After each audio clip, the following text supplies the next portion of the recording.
today at the university and in the Faculty of Technology, we're hosting children from local schools to take part in just amazing STEM activities which have been facilitated by STEM Unity. But it's all based around getting them involved and getting them building and getting them just excited about STEM.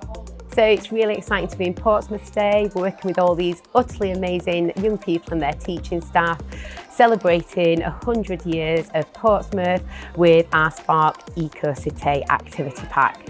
So these super young people are reimagining what Portsmouth is going to look like in the next 100 years. They're becoming the engineers, the designers, the eco-architects. They're taking recycled cardboard, using the make-do tools, and suddenly these cities are being built from the desks. And they're making sure that they are sustainable and ready for the future. We represent the A in STEM, which turns it into STEAM. One of the things that we say is that the best anything is the most creative something.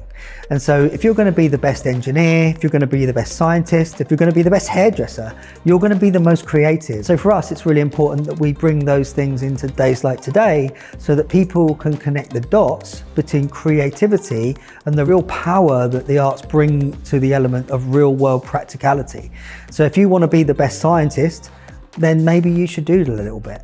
Having the opportunity that one of my teachers have organised this and letting me come here and do this and experience this for the day, I think is one of my best school trips I've done, or gone somewhere and actually been able to do stuff. My favourite bit today, I reckon, would be the robots, because it's cool being able to sit there on like a screen on a computer and able to actually code it.